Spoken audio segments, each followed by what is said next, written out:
So, not the best SmackDown, but, the show did get a bit better towards the end. The entire show was about Money in the Bank, which, honestly, was a smart move. There were some good matches too. Before we address this, just make sure you subscribe and hit the bell. We have weekly WWE-related content for you.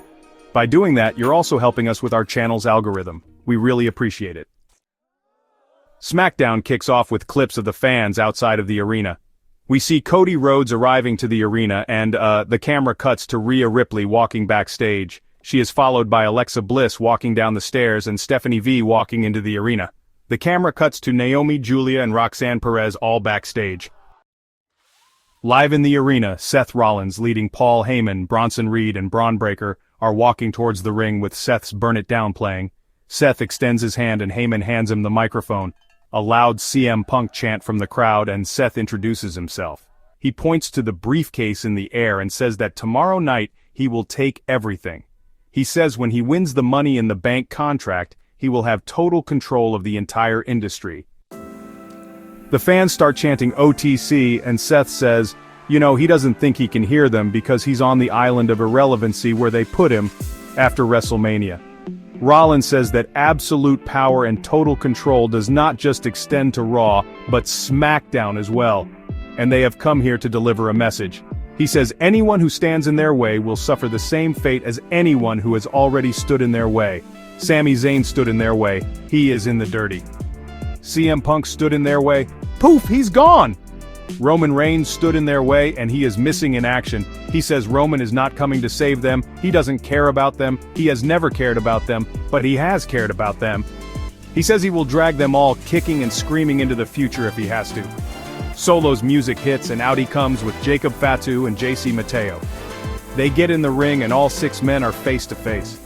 Solo tells Seth that he had said if anyone gets in their way, he is going to lay them out and no one can stop them. Seth tells him that is right. Solo tells Seth that they are standing there right now.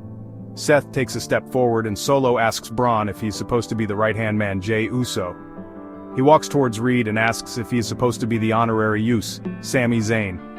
After all they have gone through at War Games, Reed aligns himself. He tells Seth he has a wise man, and he looks at Heyman and tells him long time no see. Seth tells Solo to choose his next words very carefully. Solo says to cut to the chase because later on tonight, he is climbing the ladder and grabbing the contract. All of that power and control that Seth was talking about will all be his. Seth says this is Solo's turf, he feels threatened. He tells Solo that Braun Breaker is the future of the industry and Solo is not. He says Reed can squeeze Solo like a bug at the snap of his fingers. He tells Solo he should be threatened, but he should be worried that his own family would rather stab him in the back than have his back. Seth asks Jacob what is up, he looks like he wants to say something. He tells Fatu to take the microphone from Solo, but Solo tells him to shut up. He calls Fatu the Samoan werewolf, but maybe he can become Solo's bitch. Rollins laughs and he tells Solo it took a lot of courage and guts to walk out and talk to him the way they did. Seth tells Solo he is threatened a little bit by one Fatu in the ring, but it's not Solo, and Seth looks at Fatu. Solo takes his jacket off, but in steps Braun. Fatu steps up as he and Braun are face to face. Seth steps in front of Braun and is face to face with Fatu. Solo grabs Braun and tells him to leave. Everyone begins to leave, but Fatu and Braun are face to face in the ring until Braun slowly walks away and Seth's music hits.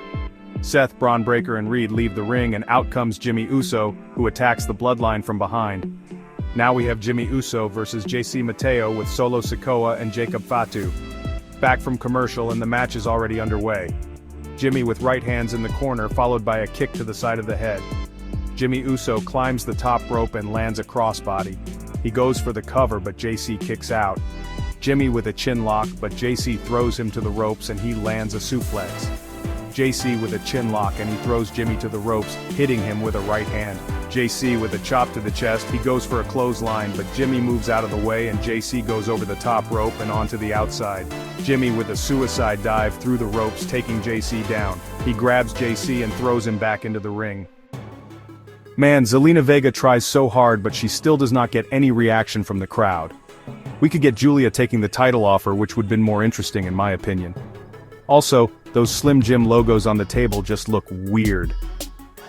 We cut to a video package promo from Aleister Black. He cuts a promo on LA Knight. He challenges LA Knight to a match and he says if LA Knight beats him, he will look him in the eyes and shake his hands. Out comes LA Knight for his match and he grabs a microphone. He says it's that time of the year again, yeah, it's Money in the Bank season. You do a bit of math, yeah, this is his third year in a row being in Money in the Bank. Third time's a charm, yeah. But he's not satisfied with that because he looks at 5 guys. Penta, we like him. Andrade, we like him a little bit too. But we have El Grande Americano Gable, and we get a mixed reaction from the crowd. Dummy number 2 is Solo. He tells Solo he can drop him on his head one more time. But he thinks about dummy number 3, Seth Rollins. He says Seth has been here, done that.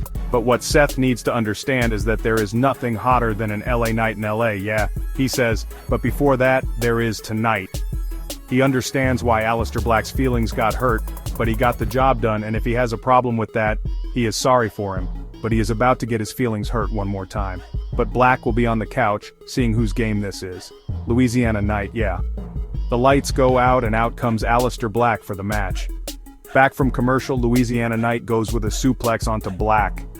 He goes for the cover but Black kicks out. He grabs Black but Black comes back with a big kick. Black runs to the ropes but LA Knight catches him with a clothesline. He goes for the cover but Black kicks out again. LA Knight grabs Black but Black fights back with a jawbreaker. Black follows up with a jumping knee right to the face. He goes for the cover but this time, LA Knight kicks out. Black keeps up the pressure with kicks and a leg sweep, then nails a sliding knee to the face. Black goes for a springboard moonsault, but LA Knight gets to his feet and just pushes him to the outside of the ring. Back from commercial, Black with a springboard moonsault.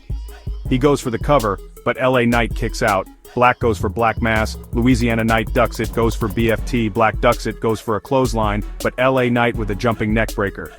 LA Knight climbs the second rope and leaps onto the third, goes for an elbow, Black gets his foot up, Louisiana Knight lands on his feet, lifts Black up, Black lands on his feet, Louisiana Knight rolls him up, Black kicks out, Black rolls to the outside of the ring and out comes Seth Rollins who hits LA Knight with the stomp, and the referee calls for the bell.